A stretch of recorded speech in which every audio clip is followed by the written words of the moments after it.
Today is Friday the 9th of Iyar, May 17th. We're going to start with Sfiras HaImer on page 138. Today is the 24th day. Hayoim. Arba'a. Ve'esrim. Yoim. Shehem. Shloisha. Shabuos. Ushloisha Yomim LaOmer. Today is 24 days, which is 3 weeks and 3 days of the Omer. The only thing I like about when it's rainy outside, it's a little cloudy, is the sun doesn't mess up my shot here. All right, we'll have to do. I like this. I know you do. Of course, we all do. Okay. Little clouds, help me out here. Good morning, Chavra online, and good morning, Chavra in person. Hold on, get out of that. I feel like it's like the Shekhinah is shining down on us. Okay, let's get right into the Tanya. Someone's going to have to step up instead of Charlie. Doc, you ready? Page 92 in the Chayenu. Okay, the fact of the matter is that the way we are created, it's the natural instinct to be more self-serving and more focused on Gashmias than on Ruchnias. So we have to train ourselves and work harder to enjoy spirituality versus a good, delicious donut in the morning or going and playing a game, whatever it might be. That's our animal tendencies, and that's the way we're created. But regardless of level, we are all affected by the seriousness of mitzvah observance and the impact on our soul's connection, whether we know it or not. Sometimes we find out the easy way, and sometimes also the easy way. Doc, one day you'll tell me all about Asaf, but now we're going to quote him. This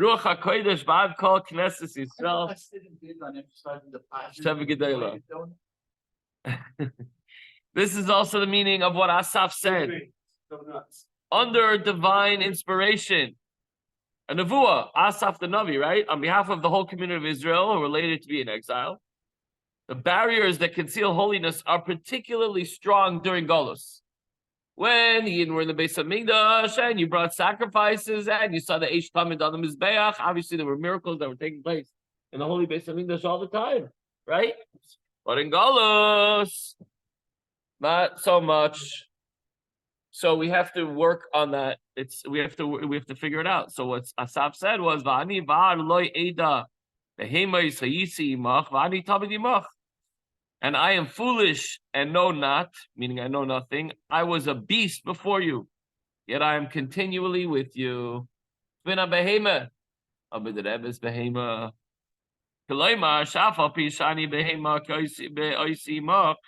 means that even though I'm a beast, when I'm with you, even when I perform a mitzvah, and thus I'm united with Hashem, I'm davening in talis and tefillin, but I'm still a beast.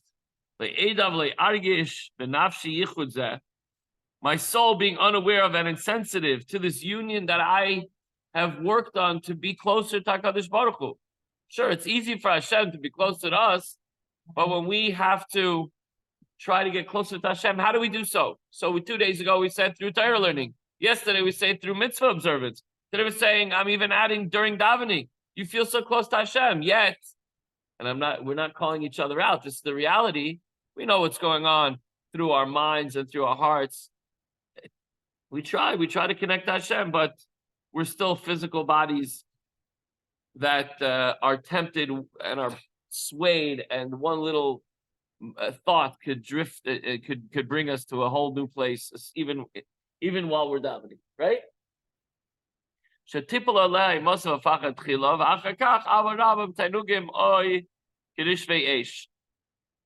But during davening, even though we're trying to connect to Hashem, my soul, being unaware of and insensitive to this union achieved between my neshama and Hashem through performing a mitzvah, for were I to be aware and sensitive, my soul would be affected in a manner which would bring down upon me fear and awe. I would leave the davening and I would be so connected to Hashem. I would never think a wrong thought. I would never say a wrong thing. I would never do anything. And I wouldn't follow any physical pleasures. I would only follow the great and pleasurable love that experiences the light, which would be a longing for Hashem, wanting to only be embraced and connected to Hashem. The boys. Kemidas HaTzadikim. The quality of tzaddikim, whose corporality has been refined, what do tzaddikim do? They want to just bask in the glory of God all day. They want to learn and daven and do mitzvahs all day. When tzaddikim perform a mitzvah, they feel how their soul is connected to Hashem. And this awakens within the neshama a feeling of fear and awe of Hashem, an intensive love for Him. And what about the rest of us? Okay, it's an avodah. We don't feel it as much, sometimes not at all. As is known, the term das connotes a sensitivity of the soul, and this is comprised of chesed and gvura. Chesed gives rise to love, gvura to fear, and only when one possesses the attribute of das, the spiritual sensitivity when one will experience the kind of love and fear described above. Perfect fusion of the two, right? First, you have to become a tzaddik.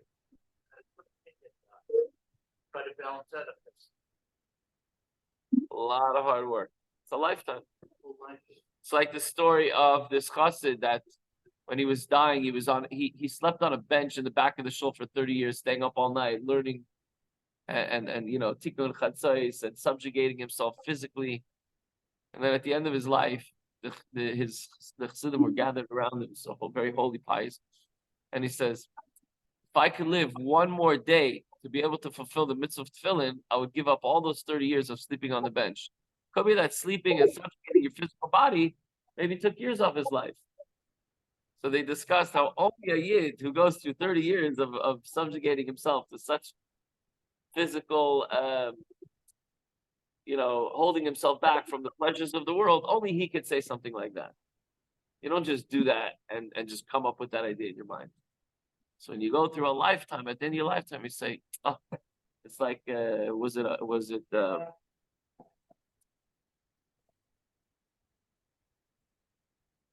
was on their deathbed and was scared to go to Hashem because Abaya? One of the greats. And like, what are you scared of? And he said, all my life, I had no time to think and to evaluate my accomplishments. But now that I'm about to die, right? So he says, now that I'm about to die, I'm thinking back. Did I do everything right? Did I do anything wrong? Okay. Nevertheless, I'll became ani tamid imach ki eina chaymer meinei yichuda. The tzaddik is continually with you. Jeff, put your phone on mute, please. I'm continually with you, for the corporeality of the body does not prevent the union of the soul with the light of blessed and insightful fills all the worlds. This is a tzaddik. And the pasuk says, mimeka, as it is written, even darkness cannot obscure you. Accordingly, since as above every yid who performs a mitzvah is granted the unity and sanctity of supreme holiness, you don't have to be a tzaddik. Maybe you don't feel it, but you're connecting to Hashem. Yuvan choymer oynesh isur malacha shabbos zechametz b'pesach v'chametz b'pesach hashav l'chol nefesh. One will be able to understand simply on a basic level the severity of a punishment for transgressing the prohibition of working on Shabbos or eating chametz on Pesach, which applies equally to all. So the very same severe punishment applies whether it's a great tzaddik or the simplest person.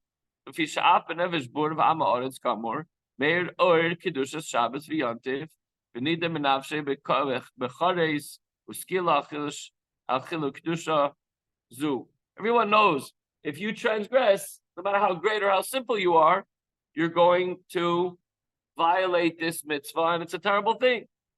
So the flip side is, so too, when a person performs a mitzvah, it can be the greatest tzaddik, you're connecting to Hashem. But it can also be the simplest person, you're also connecting to Hashem. Maybe you don't feel it, maybe you don't sense it, maybe you're not das, one with it, but that's what's being accomplished when you perform a mitzvah. So know that, incorporate that into your psyche as much as you possibly can. And when you think it and you act it and you sense it and you say it and you remind yourself of it, you'll get closer to that feeling. So the takeaway for today is your physical trappings Do not conceal the truth. Why don't we sense that we're one with Eibishter? Because we're in a physical body. And the physical coarse body wants to go eat breakfast now. And wants to go play outside. It's nice out, right? And wants to jump on the trampoline and skip school. But when a Yid does a mitzvah, it's connected to Hashem, regardless of your thoughts, regardless of the fact that you don't feel unity with Hashem. So truth, which is equal to all, is when you observe a mitzvah, you're completely unified with Hashem. What do you say, David? No matter? That's right. Thank you, everyone. Have a good Shabbos. And we'll see you, Mitzvah, on the other side.